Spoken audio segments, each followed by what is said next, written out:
O clima entre nós. Você certamente já sentiu calor fora do normal ou frio extremo, pouco comum, por alguns dias seguidos, morando em algum lugar do centro-sul do Brasil. Em situações como essas, é muito comum as pessoas dizerem: estamos tendo uma onda de frio, esta onda de calor. Os jornalistas perguntam para os meteorologistas: podemos dizer que isso é uma onda de calor? Podemos chamar esses dias de ondas de frio? Afinal, podemos batizar de onda de frio ou onda de calor qualquer período mais quente ou frio?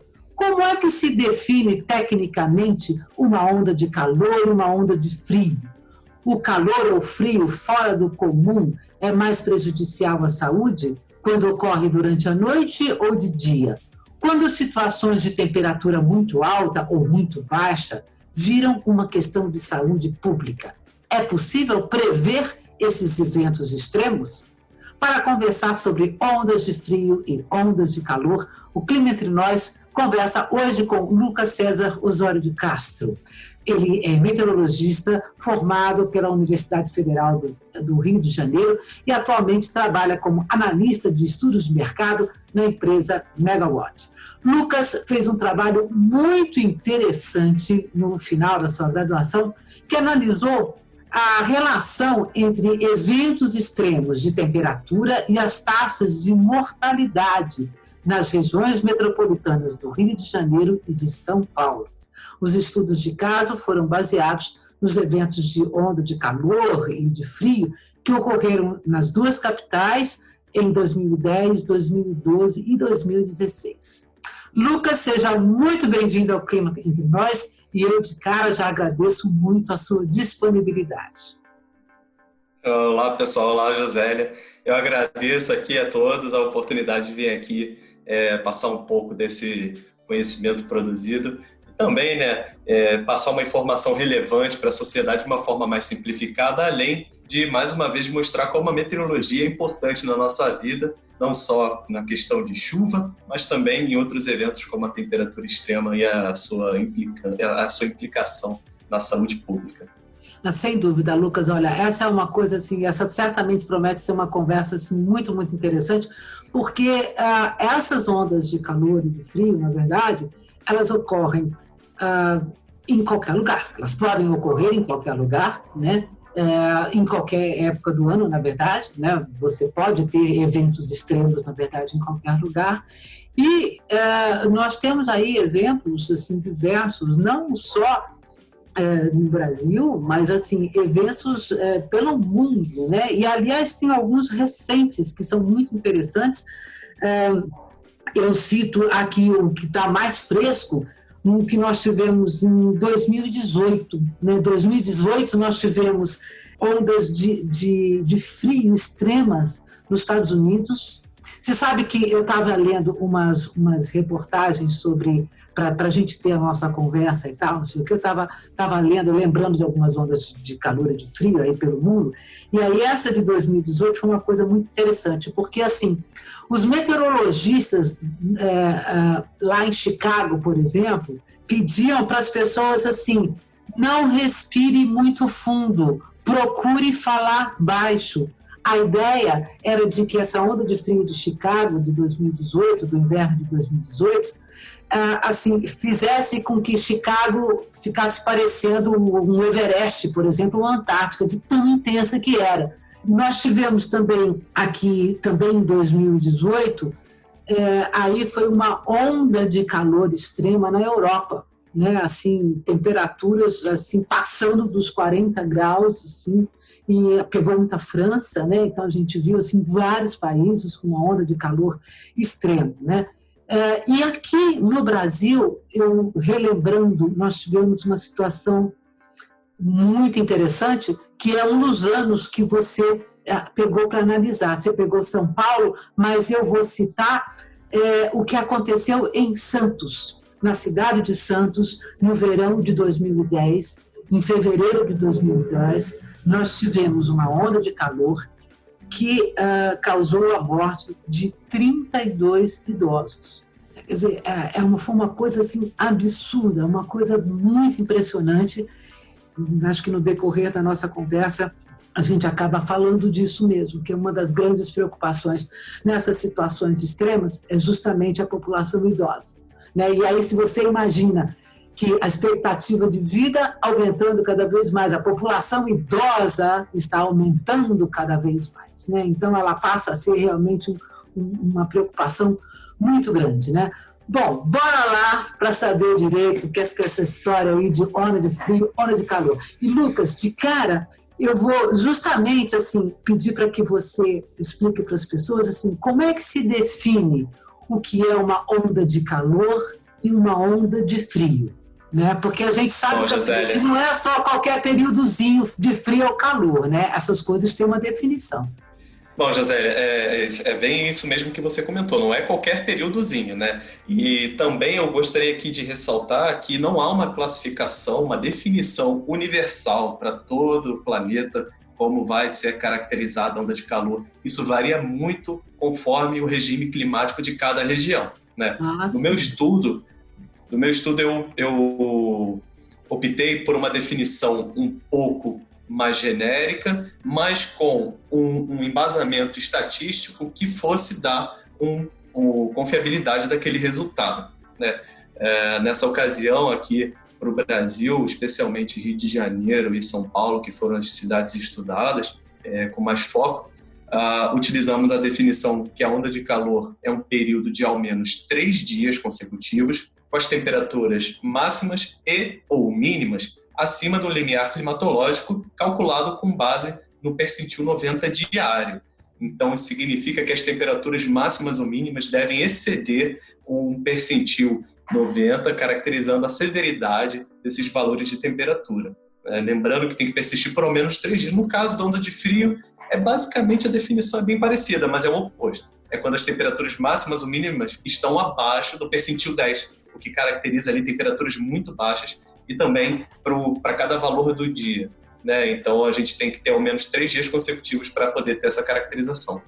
Explica um pouquinho para as pessoas essa parte técnica, né, que é o percentil. Explica para elas. Dá um exemplo com um número, só para as pessoas entenderem direitinho o que isso significa.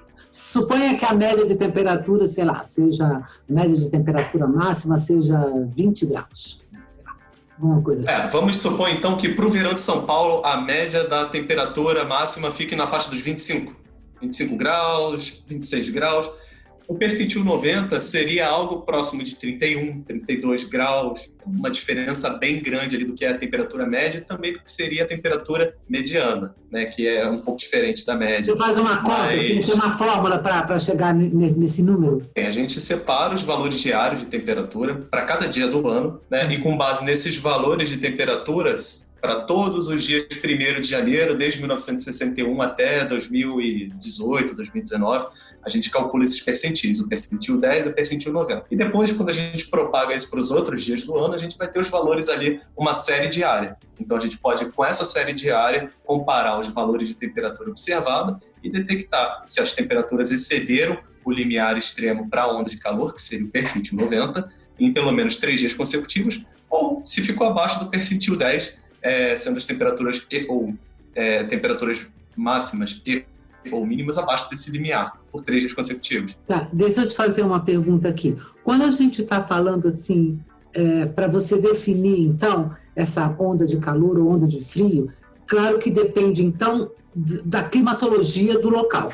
Exato. A gente sabe, por exemplo, assim, se você disser que deu 10 graus em Porto Alegre, não vai fazer diferença para Porto Alegre. Mas 10 graus em São Paulo faz diferença. 10 graus no Rio de Janeiro faz muita diferença. Agora, você imagina, por exemplo, assim, se você estiver em Salvador e der uma temperatura de 13 graus, né? Então, assim, aí realmente é uma coisa extrema. Então, esse limiar vai variar de local para local conforme a climatologia. Mas aí você tem, assim, por exemplo, suponha que a temperatura média para o verão de São Paulo, como você citou, né, é de 25 graus. Então, você vai considerar uma onda de calor um período de dias em que a temperatura máxima exceda 5, 6, 7 graus. Quantos graus a mais? É isso que você consegue definir? Quantos graus a mais da média essa temperatura chega por tantos dias consecutivos? A gente consegue definir isso sim. A gente trouxe um exemplozinho mais prático, simplificado, sobre uma temperatura média para o verão todo, mas a nossa análise é dia a dia. Então, a gente tem a variação ali de média de cada dia do ano, como se comportam as temperaturas nesse período do ano, mas a gente consegue sim chegar num limiar acima da média com base nesse valor extremo. Então, a gente faz o estudo climatológico primeiro para detectar quais seriam esses limiares extremos, e depois, na variação dia a dia das temperaturas máximas ou mínimas, a gente faz o mapeamento e a detecção dessas ondas de calor com base na temperatura observada, ficando acima desse limiar extremo.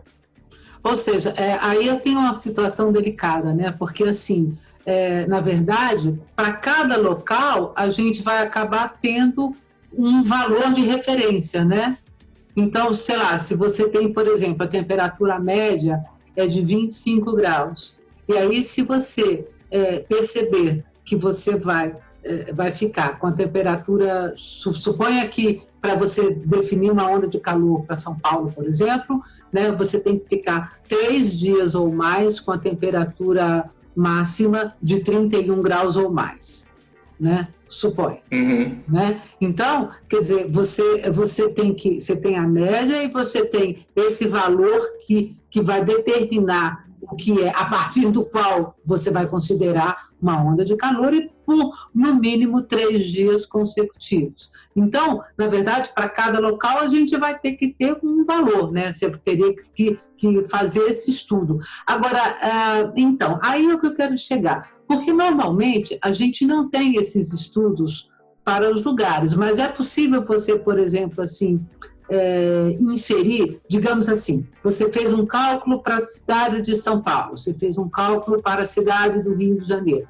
É possível, a partir deste cálculo, dar, assim, digamos assim, uma extrapolada, ou seja, a cidade de São Paulo, e aí a gente pode falar, a grande São Paulo está passando por uma onda de calor, é possível extrapolar? Josélia, é muito interessante o ponto que você levantou.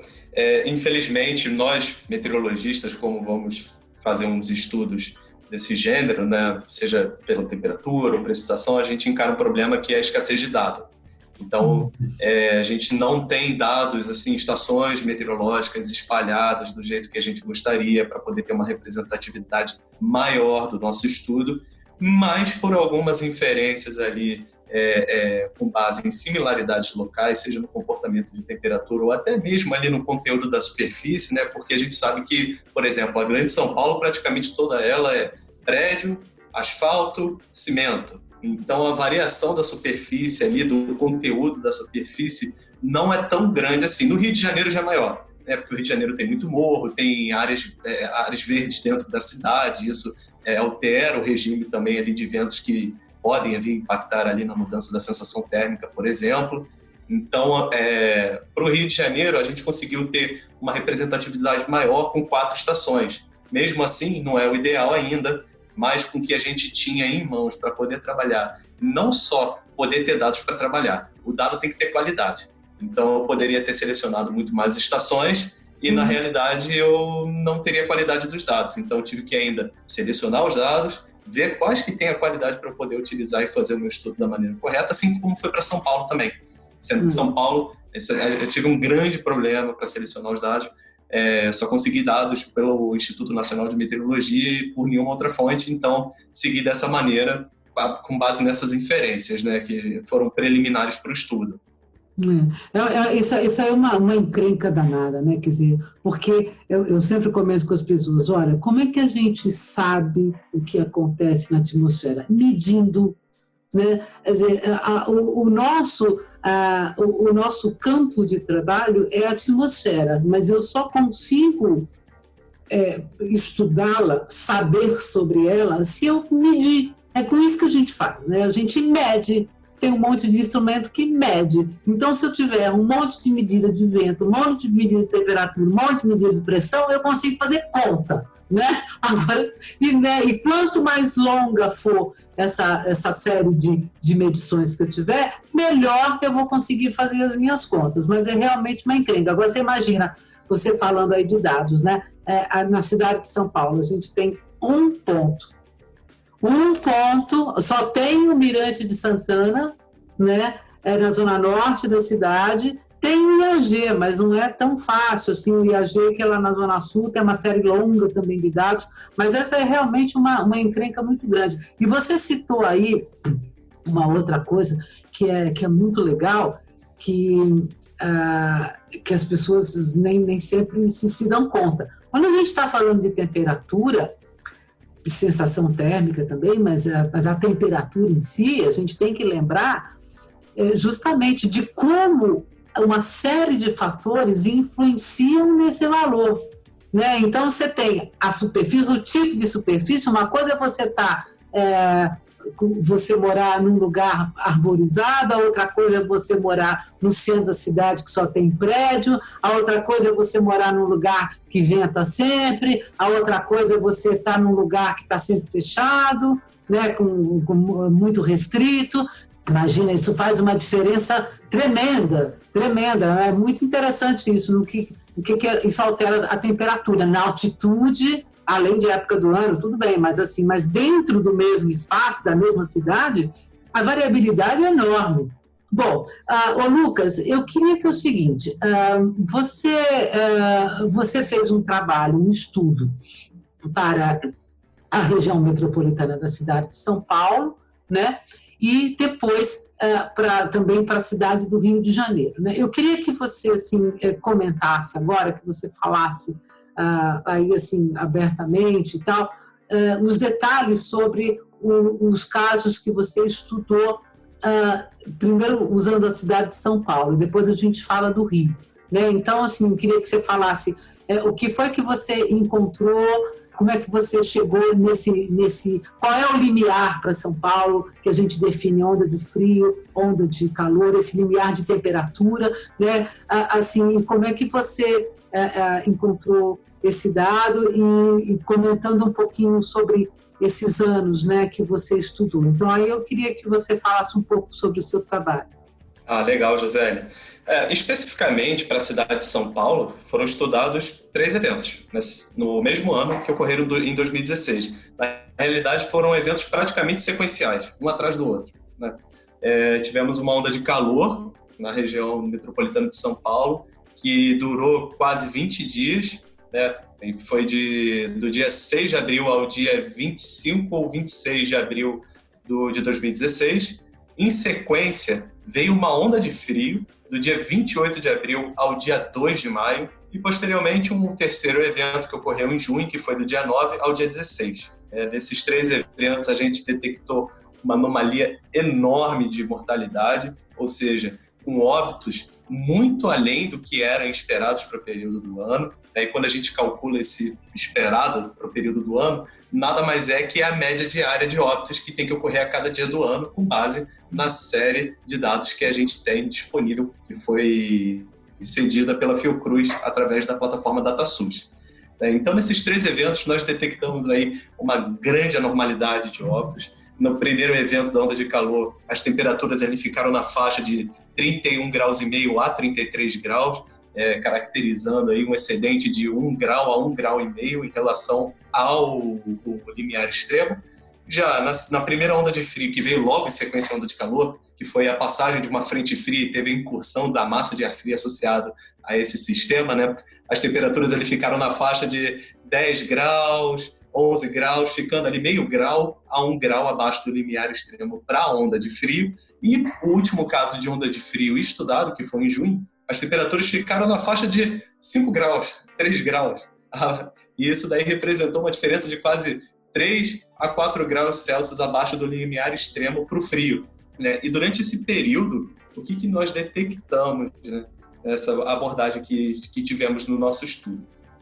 Para a primeira onda de calor, era esperado ali na faixa de 7 mil óbitos ao total para a região metropolitana de São Paulo nesse período de 20 dias, né? Nessa ocasião, nós detectamos em que ocorreu 1.360 mortes, além do que era esperado, sendo que dessas 1.360 mortes, majoritariamente são idosos, praticamente 99%. 1.354 são idosos. Que incrível. Então, no segundo caso da onda de frio que nós tivemos, o percentual de óbitos acima do que era esperado foi menor. Mas aí a gente entra numa questão de sequência de eventos, né? Porque vem a primeira leva do evento extremo. Você Sim. já praticamente atinge todo aquele grupo vulnerável e já pega as pessoas ainda mais fracas a esse tipo de fenômeno. Já no segundo caso, você já tem uma baixa grande, então naturalmente espera-se que tenha uma redução do número de mortes em um evento sequencial. E isso foi justamente verificado na onda de frio que ocorreu logo após essa onda de calor, em que houve um excesso de 371 mortes, né? E sendo também majoritariamente idosos, praticamente 90% desse valor. E aí, por fim... Oi? Deixa eu só comentar uma coisinha aqui. Você foi agraciado com o ano de 2016, hein, cara?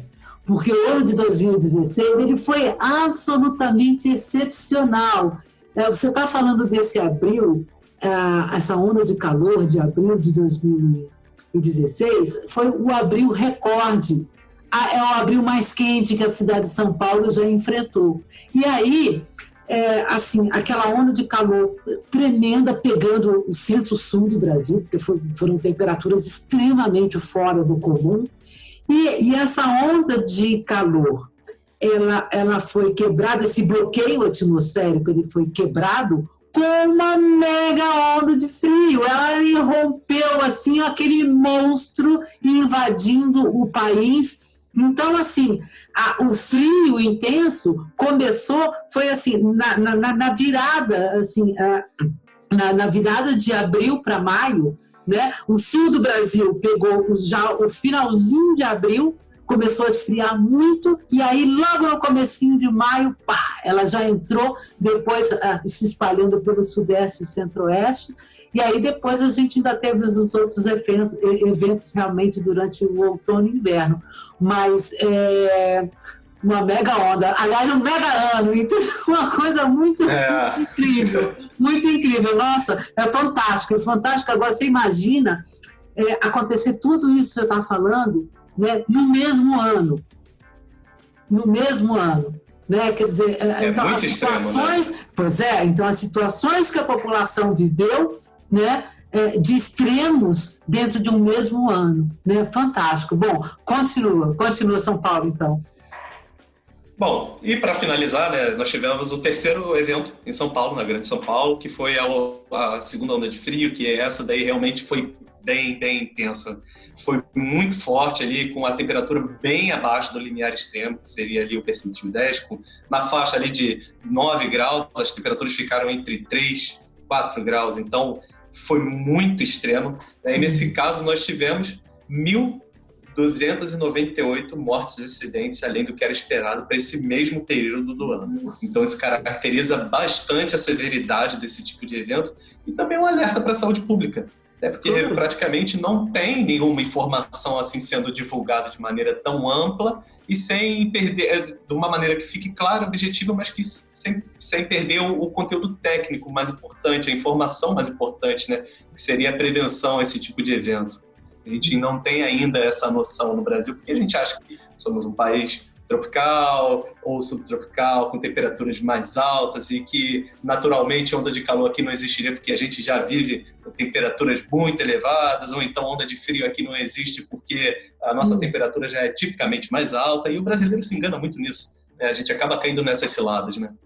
Sem dúvida, isso que você comentou é muito interessante, porque assim, a gente volta no primeiro ponto que você comentou, isso depende da climatologia, né? Quer dizer, aquilo, veja, nós que trabalhamos na operação, os meteorologistas de operação, a primeira coisa que a gente fala, por exemplo, para um estagiário que chega para a gente, fala assim, olha, não existe essa coisa de você falar tempo bom ou tempo ruim, né? Não existe você ter algum descaso com o calor ou o frio de algum lugar. Aquilo que você acha que não é frio para você, que mora lá na Serra Gaúcha, né, é extremamente frio para quem mora, por exemplo, em Ribeirão Preto, para quem mora na cidade do Rio de Janeiro. Tá? Então, você se coloca na posição de estar morando em Palmas, né, e a temperatura máxima dá 20 graus. Palmas, capital do Tocantins. Certo? Agora, você se coloque lá, você se coloque lá no Acre e faz a temperatura cair para 10 graus. Né? Então, assim, ou aqui em São Paulo, 10 graus, parece que não, mas já é uma temperatura bastante baixa para a cidade de São Paulo. Tudo bem que não é nada para Porto Alegre, tudo bem que é a coisa mais trivial para a Serra Gaúcha, a Serra Catarinense, mas não para a cidade de São Paulo, não para a cidade do Rio de Janeiro, mesmo para cidades, por exemplo, de Belo Horizonte. Né? Se você passar aí vários dias com temperatura em torno de 10 graus, olha, meu filho, você pode ter certeza que as pessoas vão sentir um frio bastante grande. Então, assim, frio ou calor, né, depende da climatologia. Né? Então, essa história de você dizer assim, não tem onda de frio, não tem onda de calor, não, depende justamente dessa situação média. E foi exatamente isso que você mostrou, né? Assim, agora, é interessante, Lucas, porque é o seguinte, tudo isso dá uma ajuda muito grande, assim, não só para a questão de saúde pública mesmo, né? Porque isso é extremamente importante para você ajudar a quem toma as decisões, a quem mexe com a saúde pública, ajudar a população. Né? Quer dizer, essa é uma das funções do nosso trabalho, certo? Né? Você proteger, prevenção. Mas tem uma coisa muito interessante aí, que é um auxílio para os meteorologistas da operação, quem faz previsão, entendeu? Para ficar alerta, porque assim, será que a gente pode ter alguma situação extrema? Porque nós que lidamos com a operação e com o público o tempo todo, né? Por exemplo, né, os meteorologistas da Climatempo estão o tempo todo falando em rádio, o tempo todo escrevendo, né? Então, aí já deixa a gente também, já é um auxílio muito grande esse tipo de estudo, para deixar a gente também alerta. Falei, espera um pouquinho, será que a gente não pode ter uma situação extrema? Mas é muito impressionante isso que você falou, porque a quantidade de casos é muito grande, né? Imagina morrer mais de 1.000 pessoas, além do que normalmente morre, e aí diretamente relacionado crítico. Com a condição do tempo, diretamente relacionado. Então, assim, incrível. Agora, assim, fala um pouco, então, do estudo, daquilo que você encontrou agora sobre a cidade do Rio de Janeiro, assim, que limiares você chegou, e assim, o que impactou mais o Rio? O calor ou o frio?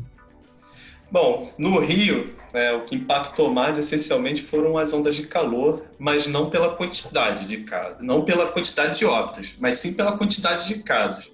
Porque no Rio de Janeiro é realmente um pouco mais complicado de ter onda de frio. Nada impede de ocorrer, absolutamente nada impede de ocorrer. Uhum. Mas, por ser uma cidade com um clima um pouco mais quente, já impede um pouco ali de ter ocorrências assim tão sequenciais de ondas de frio, de uma maneira como, por exemplo, em São Paulo poderia ocorrer. Mas, ainda assim, pode ocorrer. Do ponto de vista de ondas de calor, eu estudei ao total aí de 5 casos, sendo 2 em 2010, 2 em 2012 e 1 em 2016. Eu só vou ressaltar aqui, antes da gente continuar, que em 2016 os eventos em São Paulo e os eventos no Rio de Janeiro foram praticamente simultâneos. Então sim. Eles praticamente ocorreram na mesma data e foi uma bomba muito bem fechada. Exatamente, pegou todo mundo, assim, porque a gente estava numa situação de bloqueio em 2016, né? Então aquele forno, aquele calor estúpido, imagina, o Rio já vinha de um verão quente, e aí se você junta com o efeito, por exemplo, de ilha de calor, né? Que a cidade do Rio de Janeiro também tem, a pessoa, mas o Rio de Janeiro é no litoral. Eu falei, filho, o Rio de Janeiro é uma cidade enorme, cheia de particularidades, né? Exatamente, de particularidades. O próprio relevo da cidade do Rio de Janeiro muitas vezes força uma situação extrema, né, com os maciços, por exemplo, aí você tem circulação de vento, bate o noroeste numa determinada local, com aquecimento adiabático e aprisionamento de ar, né, entre os maciços, né, que é aquela história. Quer dizer, uma coisa é você estar ali fazendo a sua caminhada na orla, né? A outra coisa é você estar dentro da cidade do Rio de Janeiro, lá no fundo, lá no centrão mesmo, né, andando de ônibus, numa situação de calor. Então, é outra conversa. Ou seja, no caso do Rio de Janeiro, então, o que mais impactou foi a intensidade e não ou a quantidade das ondas de calor, não propriamente de frio, né? Isso, porque notoriamente as ondas de calor no Rio de Janeiro não causaram tantas mortes quanto, por exemplo, um evento pontual de onda de frio. Mas, quando a gente pega o apanhado de casos em que houve uma alteração da taxa de mortalidade em virtude do calor ou em virtude do frio, no total, as ondas de calor elas são mais severas, do ponto de vista da mortalidade. Então, por exemplo, o ano de 2010, fevereiro de 2010, ocorreu uma onda de calor muito intensa no Rio de Janeiro, as temperaturas chegando ali na faixa de 39, 40 graus, e isso é a temperatura do ar, não é aquela temperatura da sensação térmica, né? Então, assim, para a gente ter uma ideia, uma sensação térmica com uma temperatura do ar ali de 40 graus, pode chegar a 45, 46 graus facilmente, sem problema algum, dependendo da quantidade de umidade no ar e dependendo da intensidade do vento, você pode muito bem chegar em uma situação ainda mais severa para a gente sentir na pele, né? Sem dúvida. Então, por exemplo, nesse ano de 2010, a gente verificou que houve 915 óbitos além do que era esperado em 7 dias. Para 7 dias do ano, ocorreu 915 óbitos além do que era esperado nesse período. Então, assim, classifica muito bem a severidade desse evento. Em 2016, nessa onda de calor que foi simultânea com São Paulo, né, a Grande São Paulo, teve um excedente de 844 óbitos. Muita coisa do que é além do que era esperado. E também, Lucas, a maioria foi de idosos? Praticamente 85% para cima, idosos. Sendo que no Rio de Janeiro tem uma... Idosos que você fala assim, são pessoas acima de qual idade? Como é que o SUS caracteriza isso? Na nossa concepção, os idosos foram classificados como pessoas com idade igual ou superior a 60 anos. Ok. Uhum. Então, a gente conseguiu ter esse tipo de informação. E no Rio de Janeiro, as ondas de frio também ocasionaram muitos óbitos, mas praticamente ali em patamares iguais às ondas de calor, me diz a quantidade de óbitos em excesso. Sendo que para a primeira onda de frio que ocorreu em 2016, que também pegou o Rio de Janeiro, que foi sequencial à onda de calor, ocorreu 761 óbitos além do que era esperado para esse período do ano. Foram 3 dias de onda de frio, em que houve 761 óbitos além do que era esperado. Como é que estavam essas temperaturas no Rio? Porque, assim, o problema, inclusive, é o impacto. O cara está lá com 38, 39, depois baixa para 20 e poucos, entendeu? Então, o impacto assim, é uma coisa cavalar. Mas qual foi esse limite que você chegou aí de temperaturas, de temperatura, assim, para definir onda de frio e para definir onda de calor no Rio de Janeiro? Que valores você chegou? Bom, para o Rio de Janeiro, como a gente precisou ter uma diversidade maior de dados para poder ter uma representação espacial melhor do Grande Rio, né? Porque o Rio de Janeiro é muito diferente do que é São Paulo. Você mesmo pontuou a questão do relevo, a questão do mar, a questão do asfalto, a questão da área verde, enfim. De um modo geral, em toda a Grande Rio, as temperaturas ficaram ali na faixa de 12 graus a 15 graus. Isso para o Rio de Janeiro é muito baixo. Sendo que ali na zona oeste do Rio de Janeiro, as temperaturas chegaram a 7,5 graus. Nossa!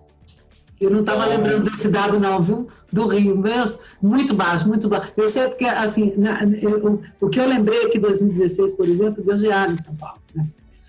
Na Grande São Paulo, na cidade de São Paulo. Agora, e é isso, aí você imagina, 7 graus deve ter dado o quê? Vila Militar?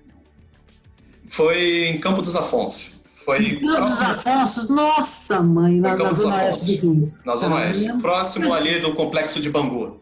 Tá, nossa, mas não importa, não precisa chegar a 7, chegar a 12, né? Esse ano, por exemplo, que nós já chegamos aí a temperatura em torno de 11 graus na cidade do Rio de Janeiro, mas não é generalizado. Eu falei, não importa que não seja generalizado, ainda bem que não é, entendeu? Mas assim, se você baixar a temperatura, um amanhecer na cidade do Rio de Janeiro com temperatura em torno de 14 graus, já é frio a beça para os padrões normais da cidade do Rio de Janeiro, não precisa nem baixar para 11, né? Então, Sim. Gente, mas que coisa incrível. E assim, esse limiar de calor, quanto é que você chegou de média para poder, quantos graus acima de média que você chegaram? Bom, para o evento de onda de calor em 2016 no Rio de Janeiro, né, como ele ocorreu durante ali a transição do mês de abril para maio, né, as temperaturas aí nessa época do ano, temperatura média, já tende a ser um pouco mais baixa em relação à temperatura média do verão. Então, o limiar extremo ele já dá uma caída. Ele acompanha um pouco a linha da média, ele dá uma caída. Né? Então, o limiar extremo ficou na faixa ali de 34, 33 graus, e as temperaturas registradas excederam ali 35 graus, 36 graus, ou seja, do ponto de vista da severidade da onda de calor, ela esteve com 1 grau a 1,5 graus acima do que é o percentil 90, ou seja, o limiar extremo para a caracterização desse evento. Né? Então, para esse período do ano, caracteriza uma temperatura muito alta. Você chegar ali a 35, 36 graus para um período que já está praticamente da transição do outono para o início do inverno. Exatamente. Então, é uma temperatura muito alta. Né? Se a gente estivesse em janeiro, fevereiro, dezembro, tudo bem. Está dando 34 graus, 35 no Rio de Janeiro, está assim, quase fresco. Tá tudo bem, imagina, 34 graus no Rio, janeiro, fevereiro, não está acontecendo nada demais. Carioca está sentindo que alguma coisa errada com o verão, que ainda não deu, né? É uma coisa estranha. Agora, você chegar no fim de abril, na virada para maio, né, batendo ainda em 35 graus, né? Quer dizer, não é uma coisa tão trivial assim, né? Não é uma coisa... Agora, Lucas, deixa eu te perguntar uma coisa. Você chegou a definir assim para a cidade de São Paulo, então a gente tem assim, sei lá, você define onda de calor para tantos graus acima da média, né, daquele mês, por exemplo. Você chegou a definir isso mês a mês ou não? Não, a gente não chegou a definir isso mês a mês, porque como é um evento de variação diária, a gente não conseguiria ter uma representatividade muito correta se fosse mês a mês. A gente, por mês a mês, faz as anomalias mensais. Uma das formas que a gente usou no início para mapear a onda de calor era verificar as anomalias mensais, para ver se depois fazer uma análise mais micro. Né? E é interessante você falar onda de calor de São Paulo, do Rio, onda de frio de São Paulo, do Rio. Com essa definição que a gente adotou, com base numa métrica estatística, ela pode ser aplicada para qualquer região do globo. Ela não fica só restrita a São Paulo, Rio de Janeiro. Se eu quiser pegar essa definição e aplicar para Porto Alegre, eu posso. É só ter os dados de Porto Alegre, que eu boto lá na minha rotina, que calcula as ondas de calor e tudo mais, que ele vai se dar saída para todos esses eventos de Porto Alegre. Então, assim, é muito legal a questão dessa definição, foi a adaptação que apresenta, né? Ok, a facilidade de adaptação, de poder aplicar a rotina e a metodologia, né, para outros locais, né? E aí é o seguinte, por exemplo, no caso da cidade de São Paulo, onda de calor, como é que a gente definiria? A cidade de São Paulo estaria vivendo uma onda de calor se você tiver temperaturas quantos graus acima do que por tantos dias? Como é que a gente definiria uma onda de calor para a cidade de São Paulo? Bom, da mesma forma que a gente define para o Rio. Essencialmente é a mesma definição. O que muda mesmo são os dados de entrada que vão ser usados para cálculo de rotina e tudo mais. Então, assim, por exemplo, como já comentei anteriormente, a onda de calor, no caso, seria um evento que persiste por 3 dias, com as temperaturas máximas ou mínimas, acima do seu limiar climatológico extremo, que é calculado com base no percentil diário. Mas qual foi, percentil 90 diário. Qual foi esse limiar que você chegou? O que eu queria que você falasse é o seguinte: para São Paulo a gente chegou que a temperatura de base, a temperatura de base é, sei lá, 30 graus, 25 graus, 27 graus. É isso que eu quero. Perfeito, Josélia. Então vamos lá. Perfeito. Por exemplo, para o período do verão, o limiar extremo fica na casa ali de 31 graus a 32 graus e meio.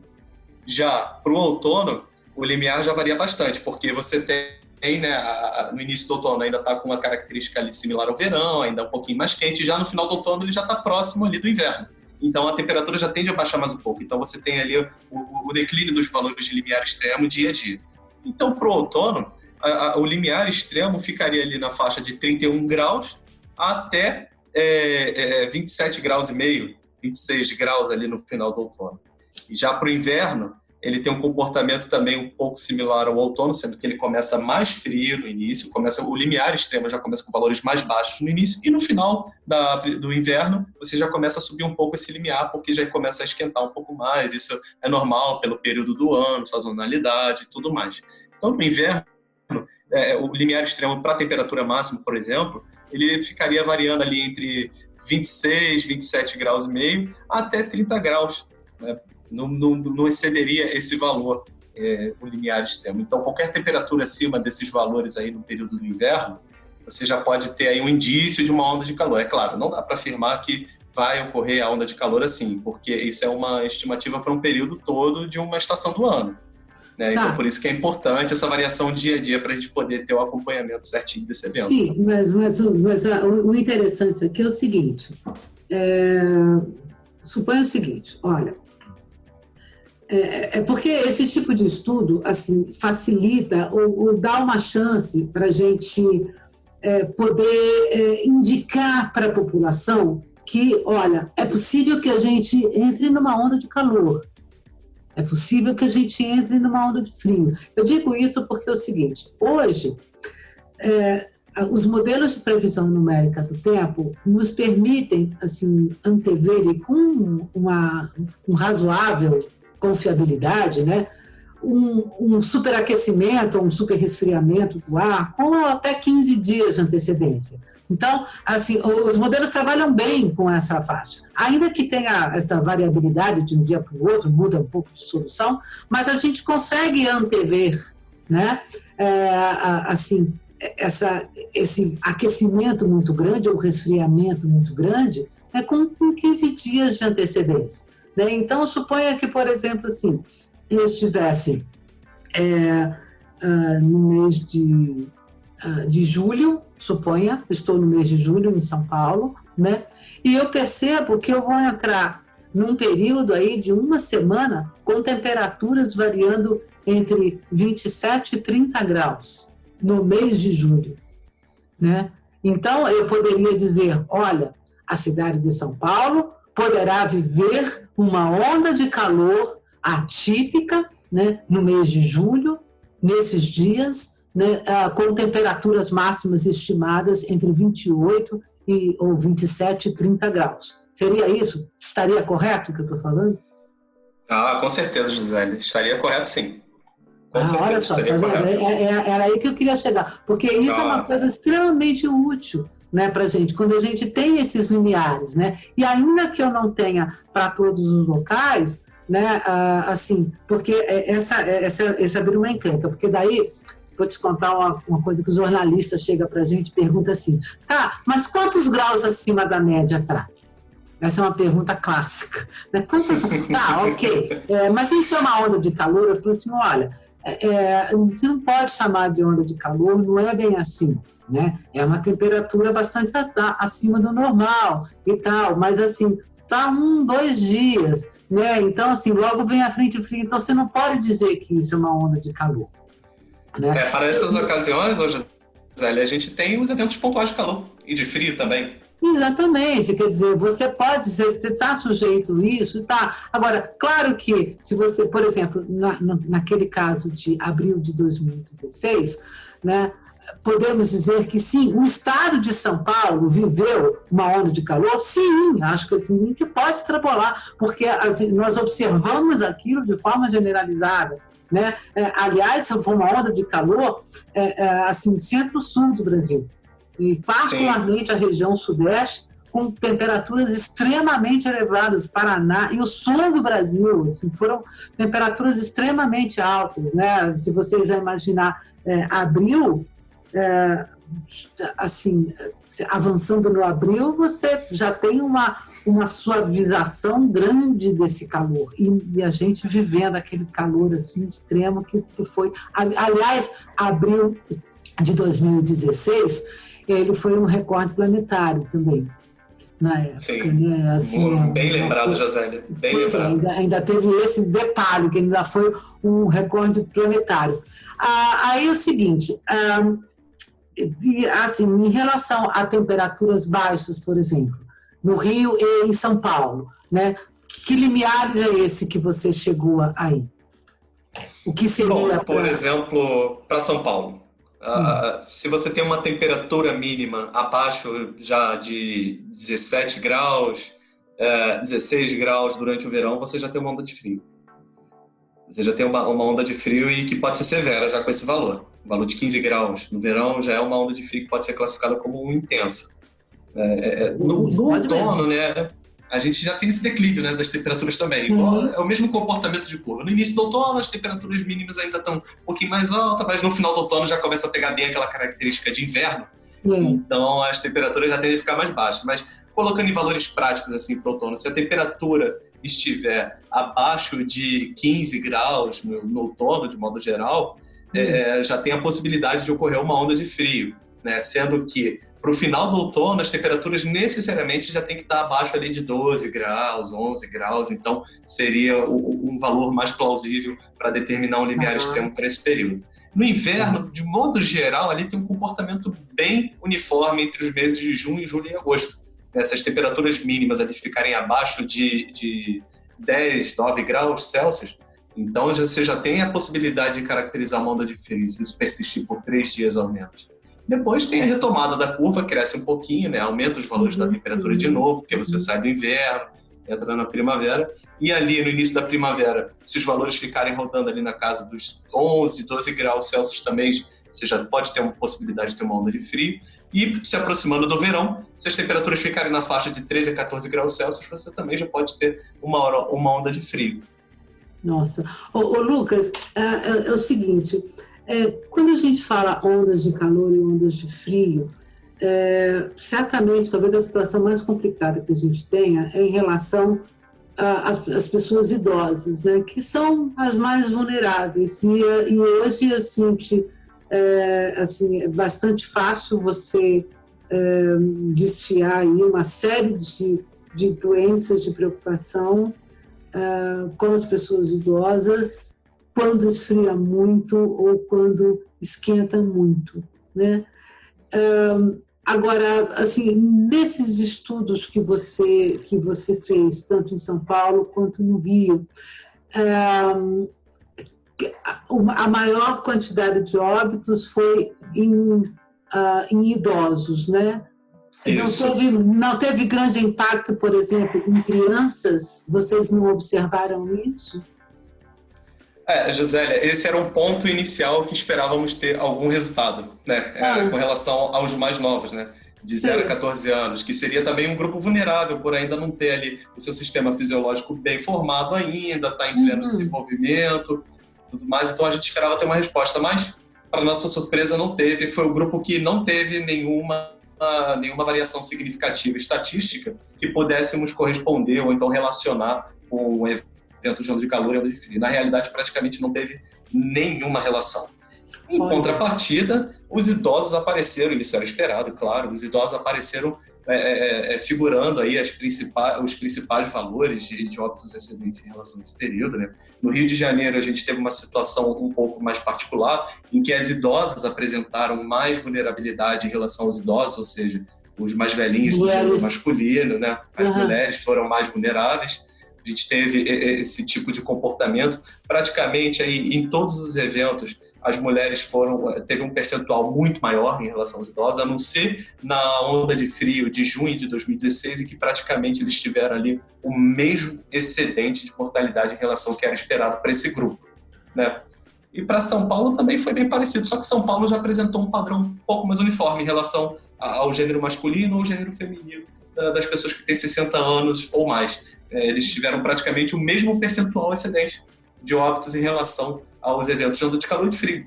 Eles ficaram sempre variando nessa faixa, juntos, mesma faixa. Sei. Agora é o seguinte, vocês chegaram a investigar o que explica, por exemplo, ter as mulheres terem uma taxa maior de mortalidade do que homens? Isso foi investigado? O que explica isso? Bom, as nossas premissas, né, que a gente considerou, as premissas não, as considerações finais para isso, da nossa parte, é que praticamente alguns estudos da parte da saúde pública, da parte da fisiologia humana, explica que as mulheres têm uma vulnerabilidade maior quando se tornam mais idosas, com relação já a doenças também, o sistema imunológico também fica um pouco mais comprometido, né? Mas também tem o fato de que os homens não ultrapassam, não vivem a quantidade de anos que as mulheres costumam viver, né? As mulheres se cuidam, né? As mulheres se cuidam, exatamente. Elas sabem o que é importante para a saúde, então elas conseguem ter uma longevidade, né? Os homens nem tanto. Alguns se preocupam, outros não, então eles ficam mais vulneráveis, eles ficam mais suscetíveis a não viver tanto assim, né? Isso é um fator praticamente padrão em alguns lugares do mundo. Então, por isso que quando chega essas ondas de calor em algumas localidades, as idosas são as mais vulneráveis, até porque elas são as que vivem mais em média, né? Então, a gente tem esse primeiro fator, né? E do modo geral, do grupo idoso mesmo, tanto gênero masculino quanto feminino, entra a questão da condição da idade, né? Que você tem ali já um déficit de sistema cognitivo, ou seja, se você não tem mais tanta percepção assim do calor ou de muito frio em alguns idosos, os idosos sentem mais frio do que calor em alguns casos, né? Então ali ele não tem a necessidade de ficar sentindo que tem que se hidratar, que tem que se refrescar, ou então que tem que se aquecer tanto assim como é necessário, né? E também outra questão das doenças pré-existentes, né? Que os idosos, pela idade, eles já ficam mais vulneráveis a isso. Então, quando você tem já uma idosa um idoso de 80 anos que tem alguma condição de saúde já pré-existente, isso daí já aumenta muito o risco para essa pessoa, em períodos tanto de onda de calor quanto de onda de frio. Você sabe, Lucas, assim, que nessas ondas tanto de frio e de calor, que a gente... quando elas acontecem, né, aqui no Brasil, mas a gente ouve falar mais dessas ondas de calor e de frio nos Estados Unidos ou na Europa, né? Mas tem uma coisa muito interessante em relação a idosos e que, de fato, é uma coisa muito preocupante, porque você tem situações onde o idoso mora sozinho, isso é muito comum nos Estados Unidos e na Europa, muito comum. Sim. O idoso mora sozinho, quando chega, por exemplo, na situação de calor intenso, ele fica sentadinho, né? Exatamente. E aí está cansado, porque já tem o cansaço natural. É muito diferente você, assim, uma pessoa mais jovem que ela está com sede, ela levanta, vai lá e pega a água dela, né? Vai se refrescar e tal. Para um idoso que não é trivial, muitas vezes ele tem a dificuldade até de levantar, daí naquela situação ele fica paradinho onde ele está e não vai lá nem beber a água. Então, aí ele começa aquele calor sufocante e ele começa a ter, inclusive, um processo de desidratação. Exatamente. E já começa aí. E a outra situação, também em relação ao frio, eu lembro de algumas análises assim, de ondas de frio nos Estados Unidos, assim, de coisas de ler em reportagens, que as pessoas, vizinhos inclusive, né, pediam, ou assim, os velhinhos deixavam as suas portas abertas para que os vizinhos, para que as pessoas pudessem entrar com facilidade, né? E, assim, aconteceram vários relatos de encontrarem as pessoas, os idosos, sentadinhos, já mortos sentadinhos no seu local, onde ficou ali naquela cadeira, né? Porque ele não tem essa mobilidade. Então, assim, ainda mais quando está fazendo muito frio, por exemplo, assim, todo o seu metabolismo ele fica mais lento, né?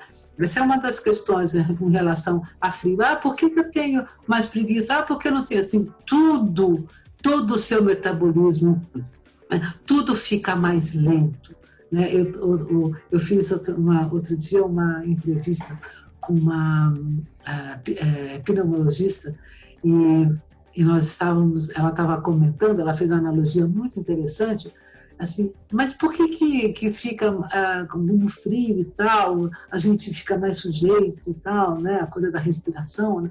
Falou, uma das coisas é o seguinte, né? Dentro do seu aparelho aqui, das suas narinas, você tem umas espécies de umas vassourinhas, né? Elas fazem a limpeza da casa e quando fica frio, elas trabalham mais devagar.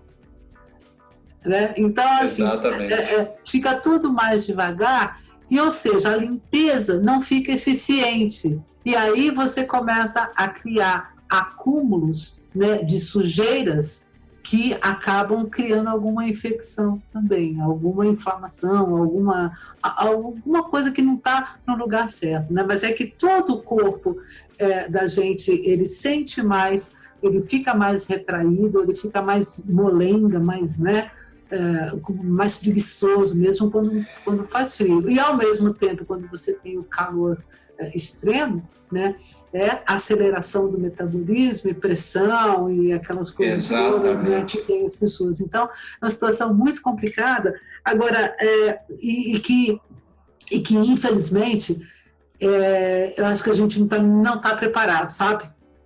Acho que esse é uma das grandes problemas, acho que, quer dizer, não só no Brasil, mas é mundial, é a população idosa mesmo, que a gente sabe que a expectativa de vida aumenta, no Brasil já aumentou muito e continua aumentando, né? E aí você tem um contingente enorme de pessoas idosas e que você não sabe lidar com isso, e quando chega em situações como essa, como é que eu faço? Agora, por exemplo, nessa situação de pandemia, a gente está vendo alguns problemas assim, como é que se vai lidar com essa população idosa? Agora, eu queria comentar mais uma coisinha aqui com você, que eu acho que é uma coisa bastante interessante, porque é o seguinte, nós comentamos aqui direto dos impactos de onda de frio, de onda de calor nas pessoas, né, no corpo humano e tal. Agora, a gente sabe que situações de extremo calor, extremo frio, na verdade, têm efeitos em outros setores também, né? Exatamente. Então, aí eu queria que você comentasse, por exemplo, situações de transmissão de energia, como é que isso funciona? Porque tem, assim, não é só o ser humano, não. A hora que começa a esquentar demais ou esfriar demais, né, você tem problemas em outros locais, né? Queria que você comentasse um pouquinho sobre isso. Então, Gisele, muito interessante essa pergunta, mas antes eu só vou fazer um adendozinho que você falou dessa parte de pandemia. Lá na Megawatt, a gente ficou monitorando uma onda de frio que viria em abril desse ano, se eu não me engano, no final de abril, início de maio, uma onda de frio que estava sendo prevista, e me chamou muita atenção porque na época justamente estava sendo noticiado que o grupo de risco da Covid-19 compreende os idosos, aqueles com doenças respiratórias, doenças cardiovasculares e também quem tem diabetes. Ou seja, todo o grupo de risco também das ondas de calor e das ondas de frio. Exatamente, então, olha só. Me levantou uma preocupação que eu falei, caramba, rapaz, que cenário caótico que estamos vivendo. Além da Covid, né, nós vamos ter uma onda de frio aí que pode afetar grandes centros urbanos e que pode vir aí ocasionar agravar ainda mais a nossa situação aí de saúde pública, né? Então, a gente, nesse período, a gente ficou muito preocupado com isso, a gente até fez uma matéria sobre isso. E agora, continuando o que você perguntou sobre os outros impactos em diversos setores aí que a gente tem, seja da economia, de saúde pública, do que for, né? As ondas de calor, elas estão muito associadas a uma condição de bloqueio atmosférico, né? Sim. Então, quando a gente tem a configuração desse tipo de padrão atmosférico, basicamente a gente não tem precipitação. A gente vive um período de seca, baixa umidade também. Então vamos imaginar uma onda de calor severa acontecendo no Mato Grosso. Cheio de fazendas lá de produção de soja, produção de milho, nem sei se lá produz milho, mas vou chutando aqui. Então, assim, insumos alimentícios importantes, né? Então, imagina se a gente tem uma onda de calor lá que vigora por 15 dias, sem nenhuma água, sem com umidade muito baixa. Praticamente, ali o agricultor ele tem a possibilidade de ter uma perda de safra, ou parte de safra ali. Ele pode ter essa perda por causa desse tipo de contexto, né? Outro ponto de vista também é das ondas de frio. É que, basicamente, ainda na agricultura, pelas ondas de frio, se a gente tem a incursão aí de uma massa de ar polar muito intensa, associada a uma frente fria que vai permanecer aí sobre áreas importantes ali, produtoras do Paraná, e ela vigora ali por 6 dias consecutivos. Corre risco de ter geada. Essencialmente, quando a gente tem a onda de frio, na maioria dos casos, a gente pode ter a ocorrência de geada em alguns lugares, em alguns lugares onde a temperatura vai cair ainda mais. Então, se isso vigorar por 5 dias, imagina 5 dias de geada. Então, a gente pode também ter um comprometimento da agricultura ali, por exemplo, no Paraná, ou então no Mato Grosso do Sul. É uma situação crítica, né? Agora, assim, do ponto de vista de energia, né, o que eu posso mais destacar aqui seria a demanda por energia elétrica nos 2 períodos. Dessa mesma matéria aí que a gente publicou na Megawatt, falando sobre essa onda de frio e os impactos que podia ter no panorama de Covid-19, a gente fez uma associação rápida sobre a carga de energia, em que essencialmente consiste ali na demanda por energia e também considera as perdas ali de eletricidade pelo próprio sistema que nós temos aqui no Brasil. Mas, de forma geral, quando a gente analisou esse caso de 2016, para ter um panorama, um comparativo com o nosso atual, a gente verificou que a demanda por energia no submercado sudeste, que compreende essencialmente as regiões sudeste e centro-oeste do Brasil, a gente viu que a demanda por energia caiu 5%. E isso é um valor muito grande. Semanalmente, uma queda de 5% da carga é uma variação alta. Então, é um ponto muito interessante a ser analisado. E, preliminarmente, eu também já fiz alguns estudos e vi que, em períodos de calor, tende a aumentar o consumo de energia, que é claro, né? As pessoas ficam com mais calor, elas vão querer ligar mais o ar-condicionado, não só ligar o ar-condicionado, como botar... tudo que faça vento. Exatamente, bota ali o ar-condicionado na temperatura mais baixa, puxa mais energia, aí o pessoal, todo mundo liga ar-condicionado de noite para dormir, basicamente um padrão inverso, então tende a ter um maior consumo de energia elétrica nesses períodos também. É muito interessante você estar preparado para isso, né? Assim, eu lembrei também de outro fato que não é no Brasil, não ocorreu no Brasil, foram usinas nucleares na Europa, que tiveram que paralisar a sua atividade porque a água do rio que eles puxavam para o arrefecimento do reator nuclear, ela esquentou tanto no período de onda de calor, esquentou tanto, que ela não tinha mais segurança para poder usar aquilo no resfriamento do reator nuclear. Então, diversas plantas nucleares ali, se eu não me engano, pela França e Alemanha, foram desligadas, porque não tinha condição de resfriar o reator nuclear. Para sorte não. A Europa é preparada para tipos de situações assim, até porque eles têm onda de calor recorrente, também onda de frio. Eles conseguiram manejar ali toda a energia porque eles têm um sistema interligado entre os países, né? Então, eles conseguiram mandar energia para um e para o outro. Mas só para a gente ter uma ideia do que uma onda de calor é capaz de fazer. Por exemplo, pontes rachando por causa do calor, de uma dilatação excessiva do concreto ali, que não consegue segurar, o asfalto também no chão. Nossa, você vê o asfalto aqui no Rio de Janeiro, em alguns lugares ali, ele é completamente deformado, principalmente é deformado no período de calor, em que ele fica muito maleável e os carros passando direto, ele vai deformando muito. Então, é um contexto muito amplo para a gente poder analisar, né? Também tem a questão do abastecimento hídrico, né? Se você tem um período de bloqueio, ou um período que caracteriza ali falta da chuva, umidade muito baixa, você tem um problema de abastecimento hídrico se o seu reservatório estiver muito baixo. Por exemplo, o caso de 2014 não necessariamente caracterizou uma onda de calor, mas foi um período de bloqueio que foi quente, não foi tão quente o suficiente para caracterizar uma onda de calor, pelo menos não de uma forma, numa área extensa, né? Mas ali a gente teve uma condição bem similar ao que é uma onda de calor, e a Cantareira sofreu, ficou com o reservatório muito baixo, São Paulo sofreu bastante com isso, né? Então, assim, são pontos em que a gente tem uma aplicabilidade muito grande desse tipo de evento, E o último ponto, um caso recente, não só da onda de calor, vamos aqui falar um pouquinho de onda de frio também, né? A nuvem de gafanhotos. A nuvem de gafanhotos que estava ameaçando aí as fazendas ali do Rio Grande do Sul. Eles precisavam ter uma temperatura ali na faixa de 28 a 30 graus Celsius, uma umidade baixa, para poder continuar o deslocamento deles. Vai ver essa onda de frio aí, a tendência é que eles fiquem confinados ali onde eles estão, não avancem, porque eles não vão ter a condição de tempo necessária ou ideal para o metabolismo deles, para eles poderem fazer ali o caminho natural deles.